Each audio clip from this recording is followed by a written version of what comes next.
What's up, YouTube? This one's off the cuff real quick. If you've been following the channel, we've been going Bible People stuff, and today is cleanup day. We've been roping the system for a week or two now. Sorry I didn't get to this sooner, but today's cleanup day, and it's the first day where I didn't actually have volunteers that I needed to kind of guide in what to do and how to do it and stuff. So today's the best day for shooting a video. We're gonna get a new board. The strategy behind this first tier of spending money and getting investing that in the sound system is the old system is 15 years old, and they only had one wire pulled from the mixer to the stage, so they could only have one monitor mix at stage, which is not awesome. They had, I think, a second one at one point, but it failed. So we needed to pull new wire from here to there. We were going to have to pull for this board. I never really read the manual on this one. I would say 6 mixes. AUX 1, 2, 3, 4. FX 1 and 2, I believe, can become AUX 5 and 6. So we would have had to pull 6 new wires from here to there.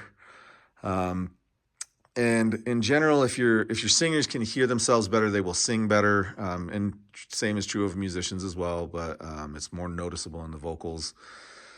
So one priority was trying to get the band to be able to hear themselves better.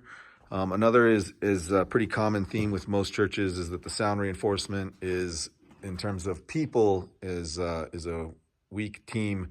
We have great sound guys, but we have only 2, and we need more. 2 services is a lot to cover for 2 dudes. They really need 2 people each Sunday at both services, a tech and an engineer.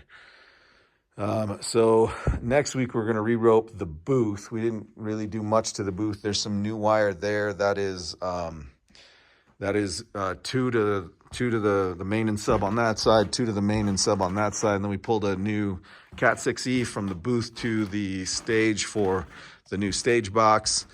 We re-roped the stage as well.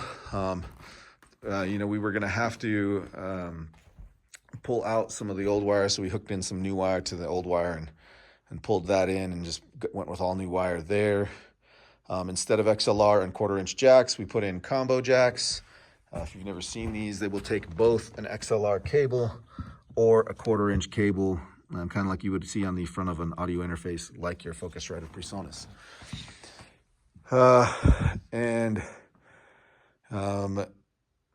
So whatever, let's get the nitty gritty. The combo jacks are the 6-pin Neutrik stereo ones. The reason for that, even though almost everything that plugs in will be mono, is because if you have, let's say this keyboard needs to run back to the stage box, it should go through a DI box to get your, change the impedance and convert the signal to balanced. And once the signal becomes balanced, it runs the long distance well. And if the jack is mono, then once the DI box goes into the jack, the signal becomes unbalanced again for the home run to the stage box. So let's see, what are we doing here? We didn't have the budget to replace the mains or the subs. They were popping and crackling. In general, with a sound system, your weakest link is usually your cheapest link. So in this case, these components are hundreds of dollars.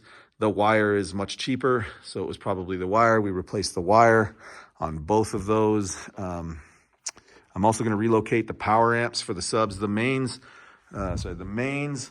are powered and the subs are unpowered, and currently the power amp is all the way back at the booth, which is bad to run powered signal that far. So we're going to relocate the power amps to the subs, so the amplified run will be much shorter. I feel like there's more stuff and then we're switching from wedges to in-ear monitors. We did not have the budget to do wireless in-ear monitors. That would have been about $1,000 per person and would have taken the whole budget for all of this just to get those, because the new stage box has 16 outs instead of 6. So I'm going with a headphone amp. We're going to do corded IEMs instead. So this will give us 8 mixes. I'm going to do one wireless one for myself because I have to be able to walk up and go quick. So people will have a little cable at each of their stations, you know, like each keyboard, like that keyboard and that keyboard will have a little wire, and people will have their monitors on them, wired up to themselves. They'll walk up, plug in, and go. So, okay, so a bunch of new stuff is great, but how does it help the community enter into worship? Well, if you're sitting in the crowd and you're trying to worship, this team specifically, the things that will pull you out of that were the ringing, feedback, the crackling and the popping from the bad wire.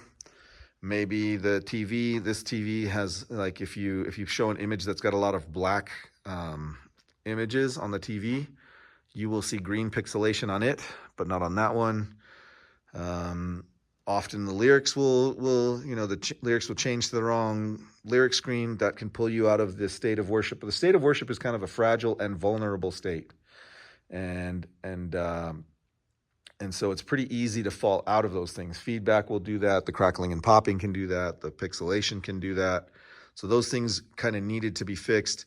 For the pixelation at the TV, we bought a hub, a USB hub. We had already pulled new wire and it did not fix the issue. The TV's not that old. But again, it's, you know, I don't know the video side of AV as much as I know the audio side, but I do know the same thing is true, that your cheapest component is usually your problem. So is it the TV or the wire or the hub?